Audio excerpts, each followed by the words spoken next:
दोस्तों नमस्कार और स्टडी विद ज्ञान प्रकाश में आप सभी का हार्दिक स्वागत है। आज 19 नवंबर है, टीजीटी की परीक्षा टल गई। तो मैंने आप लोगों से पहले भी कहा था, कल मैंने आप लोगों को सुबह अपडेट दिया था कि टीजीटी की परीक्षा टलेगी और इसकी नोटिस जल्दी आपको मिल जाएगी। तो शाम तक आपको नोटिस मिल गई। अब आपको पूरा फोकस करना है एलटी ग्रेड पर या सामने जो भी परीक्षा हो। देखो फ्रेंड्स, होता ये है, जीवन बड़ा अनिश्चित सा होता है। कई बार आप सामने जो परीक्षा होती है उसको ये कहकर कि चलो आप अगली परीक्षा की तैयारी करेंगे या आप फला चीज़ बनना चाहते हैं, आप उस पर फोकस करेंगे। आप सामने की जो चीज़ें होती हैं उसको आप इग्नोर कर देते हैं। गांव में एक कहावत होती है कि अगर आप सामने की थाली ठुकरा कर घर से निकल जाएं तो बाहर भी आपको खाना नहीं मिलता है। और ये बात कहीं न कहीं तो सच है।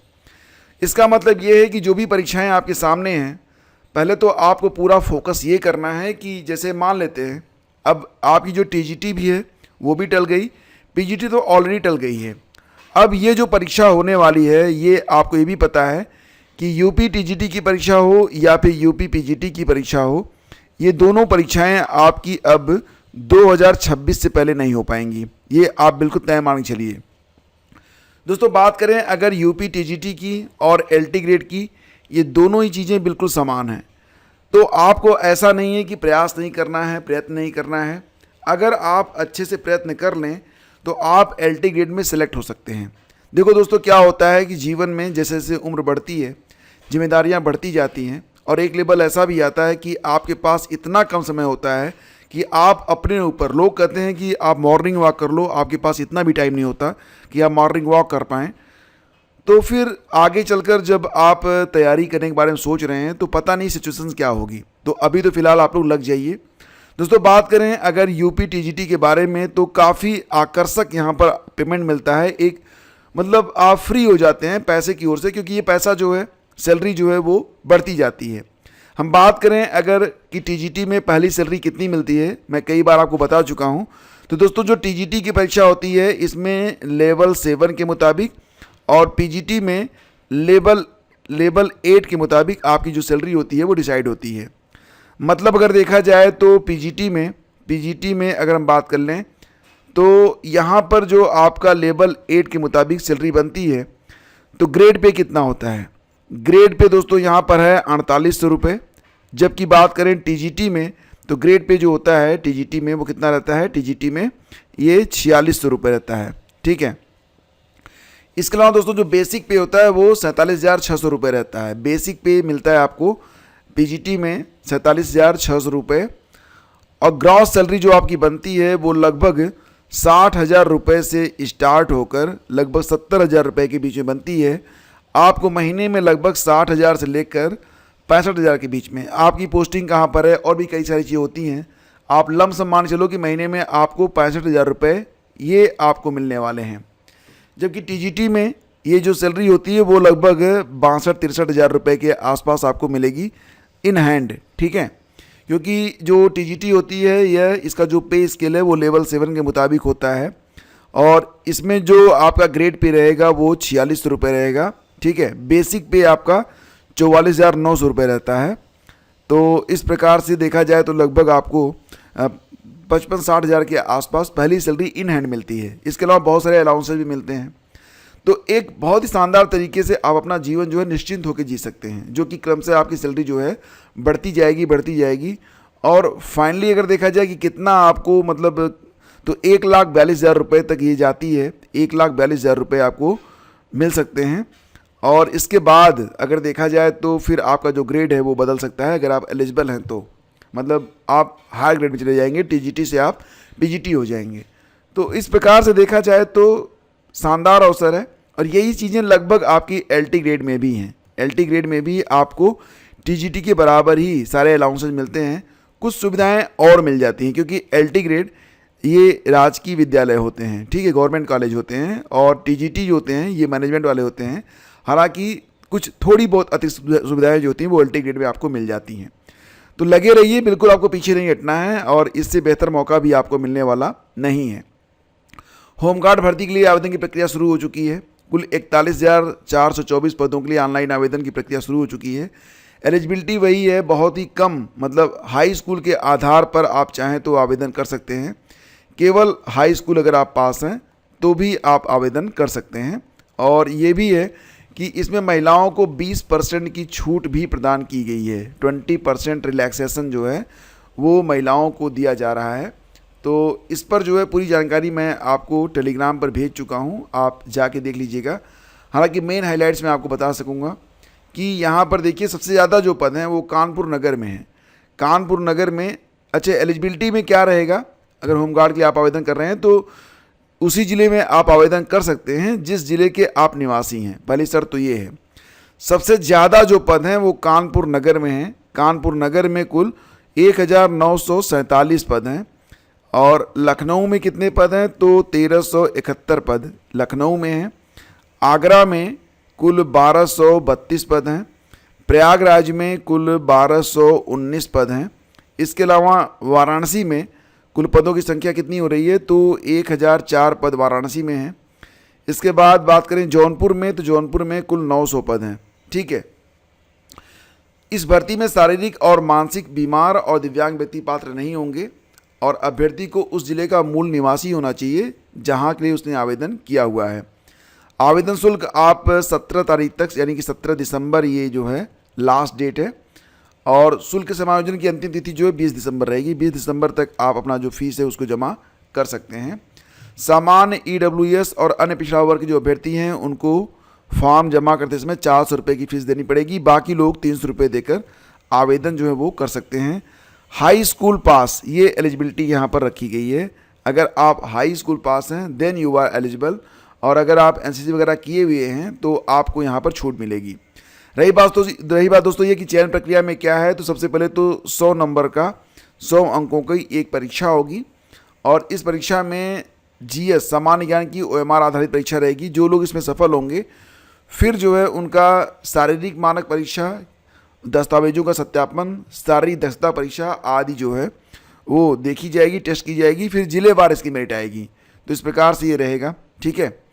और देखो दोस्तों, कल मैंने आप लोगों को बताया था कि 69,000 शिक्षक भर्ती में सुनवाई जो है सुप्रीम कोर्ट में स्टार्ट हो चुकी है। और हालांकि कुछ ऐसी चीज़ें निकल के सामने आ रही हैं, जैसे कि बात ये होती है ना कि अब ये जो लड़ाई है दो पक्षों में हो गई है। एक आरक्षित वर्ग के यानी कि जनरल कैटेगरी के जो एस्पिरेंट हैं, दूसरे हैं रिजर्व कैटेगरी के एस्पिरेंट। अब यहाँ पर क्योंकि हाई कोर्ट से, इलाहाबाद हाई कोर्ट से अभी तक 2 आदेश आए, सिंगल बेंच और डबल बेंच से, दोनों ही आदेश जो थे वो आए थे रिजर्व कैटेगरी के पक्ष में। और कहा गया था कि 3 महीने के अंदर अंदर एक नई मेरिट लिस्ट तैयार की जाए, बिल्कुल आपका जो नियम है, नियमावली है उसके मुताबिक। लेकिन यहाँ पर जो आरक्षित वर्ग के अभ्यर्थी थे उन्होंने सुप्रीम कोर्ट में जाकर स्टे ले लिया। उन्होंने जो याचिका दायर की तो इसके बाद सुप्रीम कोर्ट ने हाई कोर्ट के आदेश पर रोक लगा दी थी। हालांकि आरक्षित वर्ग ने भी हस्तक्षेप अर्जियां दाखिल की हैं और हाई कोर्ट के आदेश का समर्थन करते हुए अंतरिम रोक के आदेश का विरोध किया है। तो मंगलवार को मामले की नियमित सुनवाई शुरू हुई। सामान्य वर्ग के याचियों की ओर से ही बहस जो थी वो अभी चल रही है। अगली डेट लग गई है 16 दिसंबर। अभी जो बाकी के मतलब लोग हैं, जो बाकी के याची हैं, उनका जो पक्ष है वो 16 तारीख को सुना जाएगा। अब यहाँ पर जो फैसला आएगा दोस्तों वो मेरिट के आधार पर आएगा। अब यहाँ पर जो अनारक्षित वर्ग के चयनित अभ्यर्थी हैं उनका ये कहना है कि क्योंकि जो आरक्षित वर्ग हैं उनको छूट मिल चुकी है, इसलिए वो ATRE यानी कि ये जो आपकी असिस्टेंट टीचर रिक्रूटमेंट एग्जामिनेशन था, जो परीक्षा हुई थी 69,000 की, जो कि एक खुली प्रतिस्पर्धा है, तो उसमें रिजर्वेशन किसी को नहीं मिलेगा, ये बात वो लोग कह रहे हैं। जबकि जो रिजर्व कैटेगरी के एस्पिरेंट हैं उनका ये कहना है कि जो सीटें निर्धारित हैं उतनी सीटों पर रिजर्व कैटेगरी की भर्ती होनी चाहिए।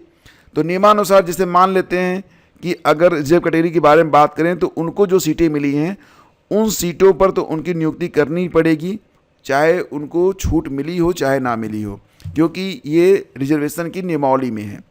अब देखना ये है कि सुप्रीम कोर्ट में ये जो बहस चल रही है वो किस प्रकार से आगे बढ़ती है। हालांकि जो यहाँ पर कल बहस हुई है तो इसमें जो है जो आरक्षित वर्ग हैं उनके वरिष्ठ वकील मनीष सिंघवी ने कहा कि हाई कोर्ट की खंडपीठ के आदेश से उनकी नौकरी पर, यानी कि जो चयनित हो गए रिजर्व कैटेगरी के अनरिजर्व कैटेगरी के, उनकी नौकरी पर संकट आ गया है।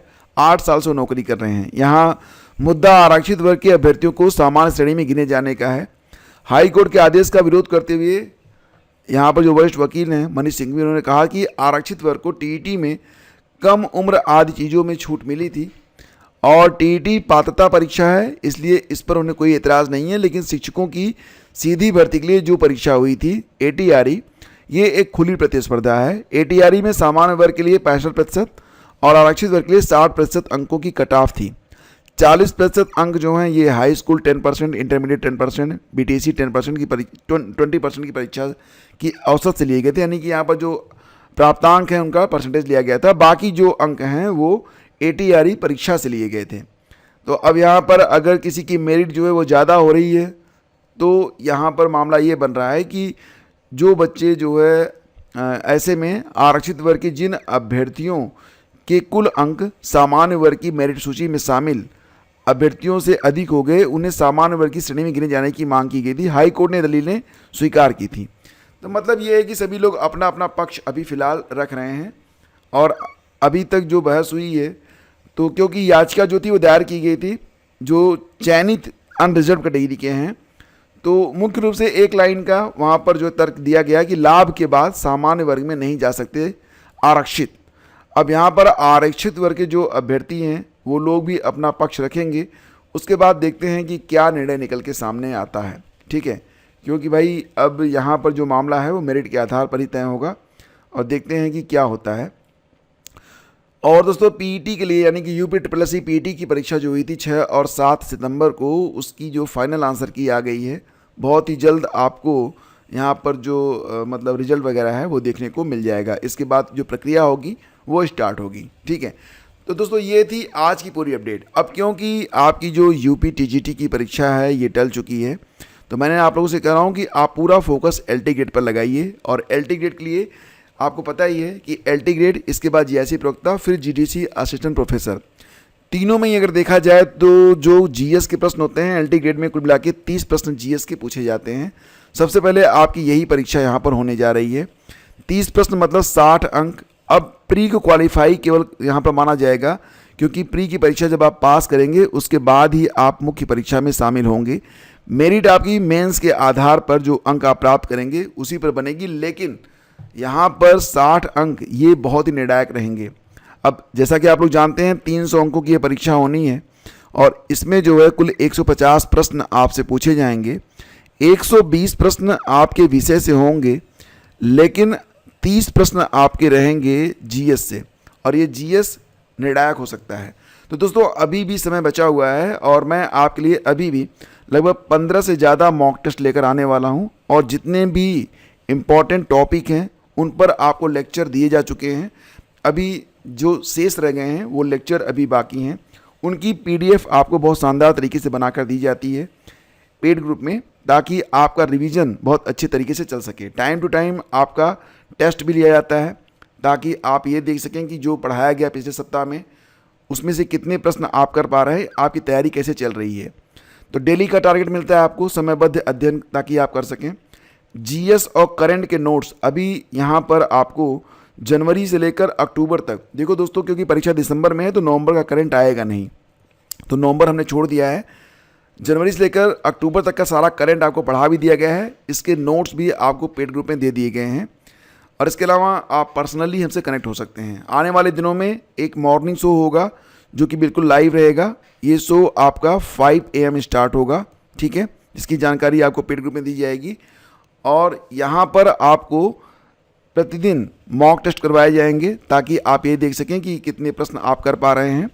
समस्या का समाधान होगा, 1-to-1 इंटरेक्शन भी आप कर सकेंगे। और फिलहाल तो अभी काफ़ी छूट भी चल रही है। अभी तो 399 रुपये की जगह आपको मात्र देना है 299, ठीक है, बस इतना ही आपको पे करना है। और ये पेमेंट आप कैसे करेंगे, तो आप देख पा रहे होंगे ये QR कोड है, इसको आपको स्कैन करना है, 299 रुपीज़ आपको पे करना है। और इसके बाद आप पेमेंट की जो स्लिप है उसका स्क्रीनशॉट आप हमें व्हाट्सअप करेंगे 9452252260 पर। इसमें आप अपना नाम, एड्रेस और एग्ज़ाम डेट आप बता दीजिएगा। फिर आपको पेड ग्रुप में ज्वाइन करवाया जाएगा और आप फिर पेड ग्रुप की जो भी फैसिलिटीज़ हैं उसका लाभ आप उठा सकेंगे। दोस्तों बात ये होती है ना कि 299 ये तो कभी भी ख़त्म हो जाएंगे, लेकिन अगर आप सेलेक्ट होते हैं तो याद रखिए ये चीज़ें आपके लिए कोई मायने नहीं रखती हैं। तो फिलहाल निर्णय आपको लेना है। मिलते हैं आपसे अगले वीडियो में। सीरीज अच्छी लग रही है तो लाइक और शेयर करते रहिएगा। आज एयर टिकट का नेक्स्ट मॉक टेस्ट होने वाला है। जो लोग भी अभी जुड़े हुए नहीं हैं चैनल से, जुड़ जाएं और मॉक टेस्ट देते रहें। धन्यवाद आपका।